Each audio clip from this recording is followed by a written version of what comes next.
In this DBT Quick Tips video, we're going to be covering the overview of 3 general strategies in mindfulness, which are going to be wise mind, what skills, and how skills.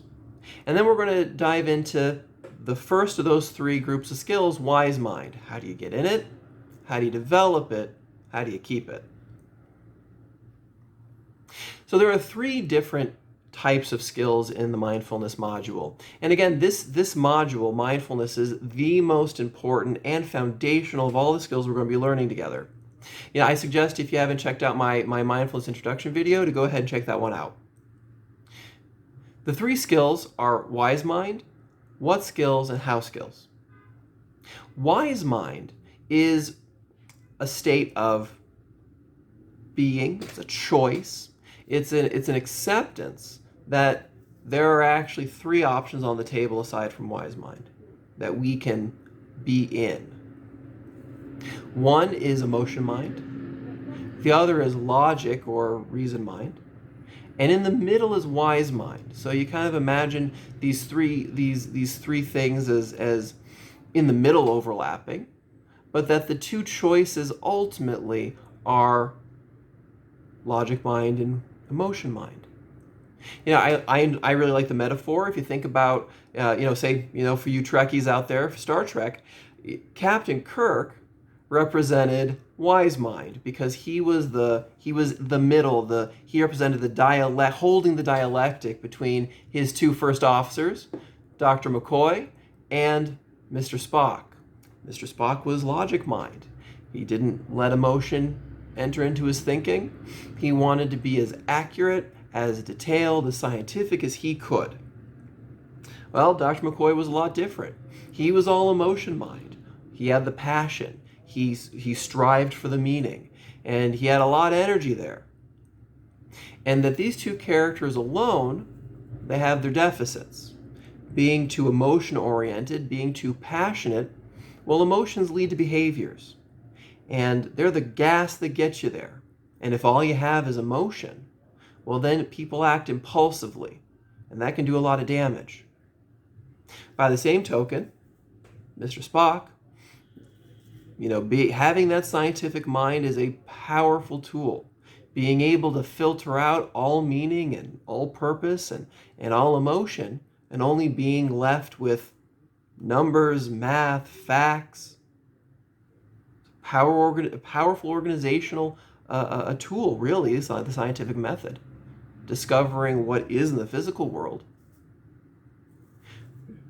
But that's it. Where's the soul? Where's the purpose of life? And being in logic mind can be very cold and calculating.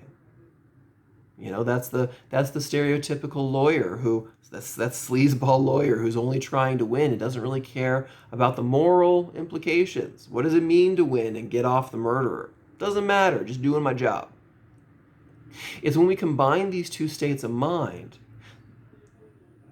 forming them into wise mind, taking from reality, knowing what the data is, being realistic with the world around us, and joining that, marrying that with meaning and value. What are you living for and why? What are you pushing towards? This desire that you have in life for something more. That when you join those 2 things together, they balance each other out. And you can become anchored in wise mind. Now, wise mind is a very balanced place to be.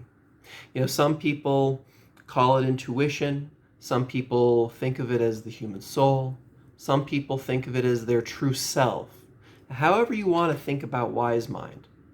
Again, it's being in the middle of logic mind and emotion mind. It's taking the best of what we are as people and having them work together. So there's a harmony in this state of mind.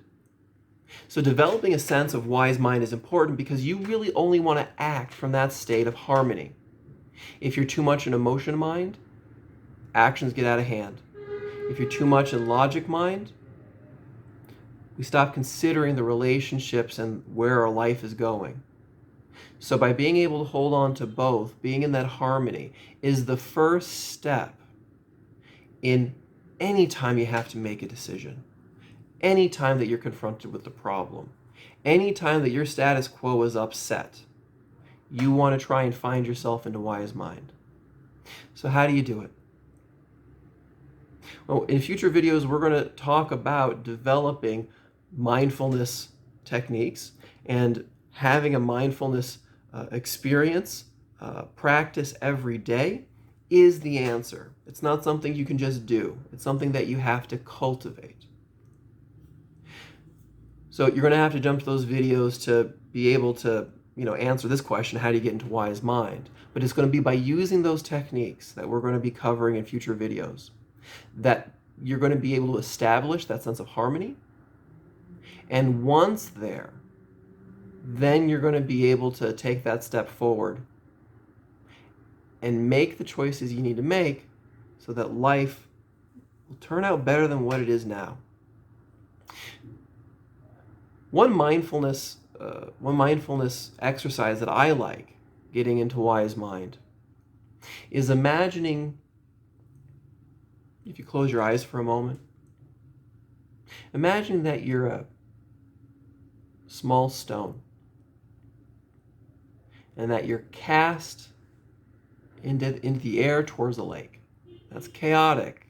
There's a lot going on, high speed, splash. There's a lot going on in terms of very powerful, very exciting, maybe even scary experiences, that little rock. That's where you're at before wise mind. But if you imagine that stone sinking into the lake, that's slowly descending gently in the water. The lake's calm. It's a beautiful blue.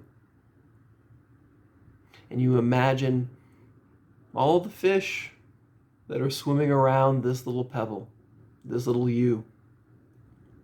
And you slowly descend. It's getting darker, but it's comfortable. The water's warm. You can see the sunlight glistening through the water. These amazing patterns, these complex webs of beautiful light. And you slowly nestle down into the sand. And while you're there, you're looking around, noticing all the detail, noticing all the beauty.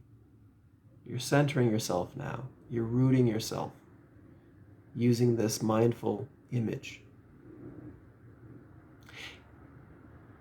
And putting yourself in that position of that little rock, you ask the world, you ask your true self, you ask your soul, however you want to think about it. What's the answer to my problem? What's the right thing to do? And you just stay there and you listen. You resist answering that question. There's no need to act impulsively. Nothing needs to happen right away. The only time you have to make split-second decisions any time in life is if there's blood on the floor. Outside of that, every decision in life actually can be made tomorrow. I'm not saying put off decisions. You decide by tomorrow. But every decision doesn't have to be answered right now. So you get to sit and you can wait for an answer and rooting yourself and calming yourself in that image, that snug little rock in the sand with all the beauty, all the dynamic awesomeness. If ever you've scuba dived, you know what I'm talking about. And you wait and you listen. You see what comes forth. If something answers. That's what you want to pay attention to. You're allowing yourself to be open to receive an answer. And one will come because you'll be in a calm state of mind. You'll be rooted in your best self. You'll be open to the world and what the world has to say to you. You'll have the space and the calm to consider your options. And then you can act. I'm willing to bet the vast majority of problems in anybody's life isn't their biology. It's not their history. All those things are tough. They hurt. But I'm willing to bet that the vast majority of pain in anyone's life is coming out of the quick, impulsive decisions that they're making. But if you can develop this skill, if you can develop a mindfulness imagery that speaks to you, I'm just offering one. You can be creative here. Look up online. There's a lot of resources. Find something that calms you, that gives you that sense of openness, that opens you up to the world, that allows you to hear and listen for an answer. Do that. And it's not gonna send you down those roads that you're going down now. And it'll take you somewhere better. So that you can start looking at all those problems, maybe the problems that are in your biology, in your history, the future that you need to sort out. You don't want to make that a third problem by acting impulsively. So you can get to the things you want to get to and sort out. So you can be a more whole person. I hope this video was helpful. If you like it, go ahead and click on like, share it with your friends. If you want, you can leave a comment in the comment box or check out my website, shoot me an email. And you can support me and my work here on Patreon.